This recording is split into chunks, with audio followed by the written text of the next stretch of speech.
Une batterie externe est indispensable si on veut faire de la photographie dans un milieu sauvage et qu'on veut être 100% autonome en voyageant. Pour recharger un GSM, il faut généralement environ 3000 mAh. Dans cette vidéo, on va vous montrer comment fabriquer une batterie de 10 000 mAh pour moins de 5 € avec des batteries récupérées et des soudures très basiques. Pour ce projet, on va utiliser des batteries qu'on aura récupérées dans une vieille batterie de laptop.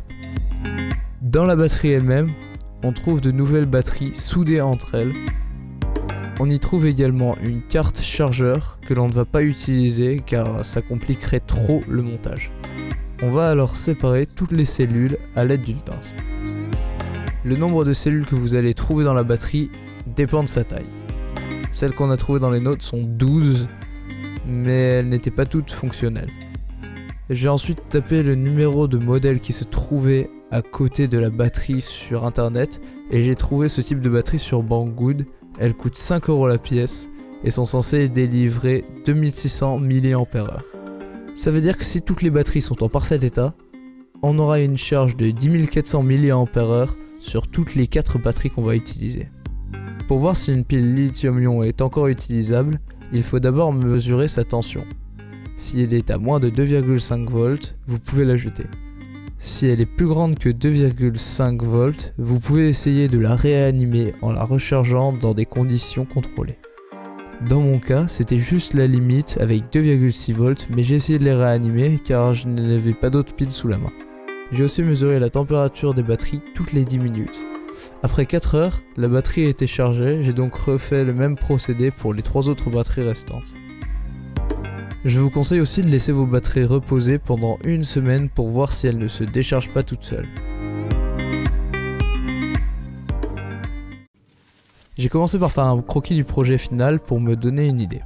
J'ai décidé de placer des morceaux de plexiglas pour laisser passer la lumière des diodes de chargement. Une fois le croquis terminé, j'ai pu attaquer le découpage. Pour faire le boîtier de la batterie, j'ai fait un pochoir en papier avec une largeur intérieure de 6 cm et pour la longueur, j'ai juste utilisé toute la longueur de la planche que j'avais sous la main. Pour découper l'intérieur de ce rectangle, j'ai commencé par faire un trou aux 4 coins du rectangle. Ensuite, j'ai découpé l'intérieur du rectangle avec une vieille scie à métaux que j'ai trouvée en brocante pour 1 €. Alors si votre travail n'est pas propre du tout, vous pouvez soit utiliser une lime pour limer l'intérieur du rectangle, ou alors ce que j'ai fait, c'est que j'ai utilisé un Dremel pour limer l'intérieur de cette forme.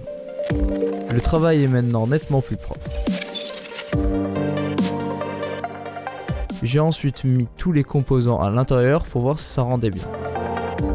J'ai ensuite fait un deuxième panneau exactement de la même taille pour la simple raison que j'avais pas un panneau assez épais et j'ai donc dû refaire le procédé 2 fois.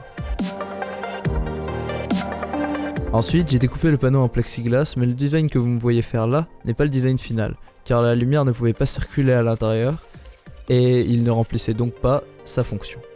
J'ai donc refait ce panneau cette fois-ci en faisant un creux pour les batteries avec mon Dremel et encore une fois, vous voyez que c'est du travail extrêmement sale, mais du moment que ça marche, ça va.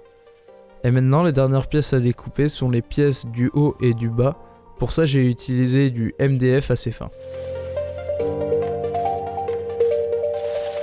Voici tout ce dont vous aurez besoin pour le boîtier. Alors, je vous cache pas que j'étais pas très satisfait du résultat et si j'ai rassemblé tous les morceaux, les côtés n'étaient pas lisses du tout. J'ai donc utilisé ce ponceur que j'ai acheté dans une brocante encore une fois pour 5 € pour adoucir les erreurs. C'était très long de travailler avec, et si je devais refaire le même design pour un autre projet, je ferais sûrement beaucoup plus d'attention dès le découpage pour minimiser le travail après. Deuxièmement, je ferai le boîtier avec un bois de meilleure qualité. Sinon, la technique est assez simple, il suffit juste de mettre tous les morceaux dans un étau, ensuite de poncer les côtés jusqu'à ce que ce soit lisse. J'ai également poncé les coins du boîtier pour qu'il soit plus confortable à prendre en main, ainsi que les côtés du panneau en plexiglas avec un papier de verre plus fin.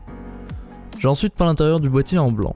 Je ne sais pas si ça fera une différence, mais vu que le blanc est un réflecteur, il n'absorbera pas la lumière, donc il pourrait rendre les diodes plus performantes. Pour la partie électrique, il n'y a pas plus facile. D'abord, les batteries lithium sont rechargées grâce à des chargeurs universels qui coûtent environ 1 €. les bornes B+ et B- du module seront branchées aux pôles plus et moins de la batterie respectivement. Ensuite, les bornes sorties du module seront soudées sur les bornes d'entrée du convertisseur DC-DC. Étant donné que la batterie va nous fournir une tension de moins de 5 volts et que l'USB fonctionne sur du 5 volts, on va devoir régler notre convertisseur sur 5 volts. Pour faire le réglage, on peut utiliser un multimètre. Voici donc toutes les pièces prêtes à l'assemblage. Il est maintenant temps de rajouter quelques autres détails pour rendre notre boîtier plus pratique. Tout d'abord, ajoutons un interrupteur. J'ai décidé d'utiliser un petit interrupteur type on-off que j'ai placé entre la batterie et le chargeur universel. J'ai aussi ajouté un jack pour le chargement, mais c'est complètement optionnel. C'est juste que je voulais pouvoir brancher la batterie dans le noir sans se soucier du sens de branchement.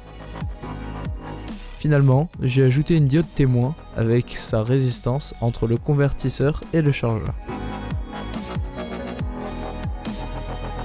Évidemment, j'ai alors également dû faire des trous dans le boîtier pour loger les composants.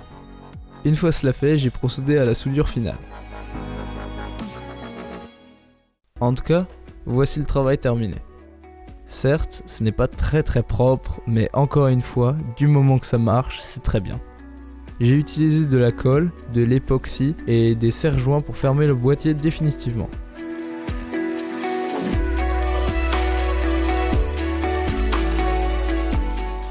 J'ai voulu essayer de faire une finition avec de l'emballage vinyle comme le fait souvent DIY Perks. Pour cela, j'ai d'abord rempli les trous de colle chaude. J'ai donc ensuite procédé à l'application de l'emballage. C'était une grande première pour moi, alors évidemment le résultat laisse fortement à désirer. Mais je vais vous parler plus tard de tout ça. J'ai ensuite fermé le boîtier avec des vis, et vous le voyez, les premières bulles commencent à se former sous l'emballage. Pour finir, j'ai couvert tout ça de colle et je l'ai laissé sécher une nuit.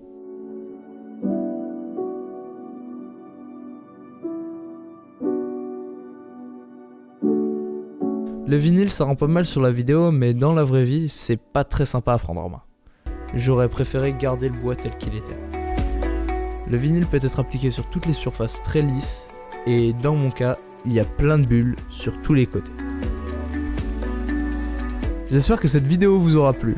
Laissez-nous vos avis dans les commentaires, et on se retrouve très prochainement pour une nouvelle vidéo.